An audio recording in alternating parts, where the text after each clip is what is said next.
Hi sir, எப்படி சேர்க்குறீங்க? ஓகேங்க sir. உங்களை கேள்விப்பட்டேன், அந்த லாக்கர் இருக்குல்ல, நீங்கள் ரொம்ப அசத்துறீங்க கேள்விப்பட்டேன், ரொம்ப வந்திருக்கேன் சார். இன்றைக்கி வந்து ஒரு சில கேள்வி உங்கள்கிட்ட கேட்கணும்.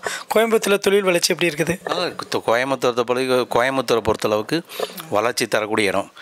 நல்லா கோயம்புத்தூரில் மக்கள்லாம் நல்ல மக்கள், அன்பானவங்க. உங்களுக்கே தெரியும், சென்னையிலேருந்து இறங்கினது கோயம்புத்தூர் மக்கள் அன்பு காட்டுறதுக்கு சிறந்த மனுஷங்க.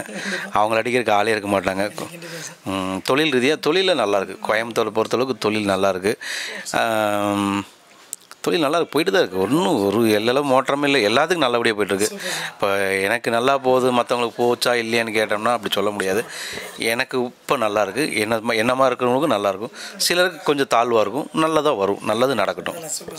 சார், இன்றைக்கி வந்து இந்த சமயுத்தா அப்படி பேர் எப்படி சூஸ் பண்ணிங்க? இது சம்யுக்தா சேஃப்டி லாக்கர். சம்யுக்தாங்கிறது என்னோடய பொண்ணோட பேர். நான் பொருள் பண்ணும்போது சரி நம்ம வளர்ச்சி எப்படி இருக்குதுன்னா நம்ம பிள்ளைகளோட வளர்ச்சி சேர்ந்தானே வரும். அதனால் பொண்ணு பேர் வச்சேன் சம்யுக்தா சேஃப்டி லாக்கர்னு. நல்லா இருக்குது. ஒன்றும் கடவுள் புண்ணியத்தில் குறையில்லாமல் நல்லா போயிட்டுருக்கு. திருப்திகரமாக இருக்குது. அதுபோல் நான் பொண்ணும் நல்லா இருக்கு, அந்த தொழிலும் நல்லா தான் இருக்குது. இன்றைக்கி மிஸ்ஸஸ் அவங்க இன்றைக்கி இவ்வளோ தூரம் வரணும், அவங்க என்ன சொன்னாங்க? சார் வந்து இவ்வளோ தூரம் இப்போ உங்கள் அம்மா மதர்லாம் பார்த்துருப்பாங்க, உங்கள் மிஸ்ஸஸ் கூட இருக்காங்க, அவங்க ஸ்பெஷலாக அவங்க ஓகே தொழில் பண்ணிட்டு இருக்காரு, நல்லபடியாக பண்ணிட்டு போயிட்டு இருக்காங்க. நம்பிக்கை இருக்குது நம்ம மேலே. அப்புறம் எப்படி டைம் ஸ்பெண்ட் பண்ணுறீங்க? நேரம் வந்து உண்மையிலே பத்துறது இல்லை. அதுதான், ஏதாவது நேரம் வந்து பத்துறதே இல்லை. எங்களுக்கு வந்து ஒர்க்கு ஜாஸ்தி, டைம் பத்துறதா. பார்த்தீங்கன்னா ஒரு ப்ராடக்ட் 20 நாள் 25 நாள் போது டெய்லி ஒரு லாக்கர் எடுத்தாலே எங்களால் கொடுக்க முடியறதில்லை. ப்ரொடக்ஷனை தான் இம்ப்ரூவ்மெண்ட் பண்ணிகிட்டு இருக்கிறோம். நல்லா போயிட்டுருக்கு. ஒன்றும் கவலை, ஒன்றும் பிரச்சனை இல்லாமல் நல்லபடியாக போயிட்டுருக்கு. இன்றைக்கி வந்து இவ்வளோ இன்றைக்கி பொதுவாக லேபர்ஸ் ப்ராப்ளம் நிறைய இடத்துல இருக்குது. கோயம்புத்தூரில் வந்து பார்த்தா நிறைய உங்களுக்கு ப்ராப்ளம்ஸ் இருக்குன்னு கேள்விப்பட்டிருக்கிறோம். எப்படி அதை பற்றி கொஞ்சம் ஜென்ரலாக சொல்லுங்கள். வந்து நிறைய ப்ராப்ளம் கோயம்புத்தூர்லேங்க ஆல் ஓவர் இந்தியா பூராவே லேபர் பிரச்சனை தான். இப்போ நார்த் இந்தியன்ஸ் இருக்குங்காட்டி எங்களுக்கு நார்த் இந்தியன் எங்கள் கம்பெனியில் இருக்கிறாங்க. 6-7 பேர் வேலை செய்கிறாங்க.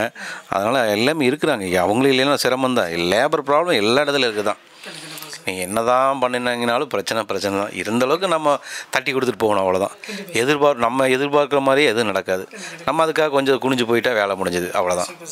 சார், லாஸ்ட் ஒன், இன்றைக்கி வரவங்களுக்கு தொழில் புதுசாக ஒருத்தர் பண்ணுறவங்களுக்கும் இல்லை ஃபெயிலியராக உட்காந்துருக்கிறவங்களுக்கும் நீங்கள் ஒரு மோட்டிவேஷனாக சொல்லுங்கள் சார். புதுசாக பண்ணுறவங்களுக்கு அனுபவம். ஒரு எடுத்தவொடனே ஜெயிச்சிட முடியாது இல்லையா? கொஞ்சம் வெயிட் பண்ணுங்கள். 1 வருஷம் வெயிட் பண்ணுங்கள், 2 வருஷம் வெயிட் பண்ணுங்கள், 5 வருஷம் வெயிட் பண்ணுங்கள். அந்தளவுக்கு தாக்கு பிடிக்க முடியுமா தான் பாருங்கள். கண்டிப்பாக ஒரு நாள் பலன் கிடைக்கும். நம்ம கஷ்டப்பட்டது இன்றைக்கும் வீண் போகாது. பொறுமையாக இருந்தோம்னா கண்டிப்பாக லைஃப்பில் முன்னுக்கு வரலாம். தொழில் இல்லாதவங்களுக்கு நீங்கள் கேட்குறது தொழில் நஷ்டப்பட்டவங்களுக்கு ஃபெயிலியர் ரொம்ப அப்செட்டாக உட்காந்துறாங்க.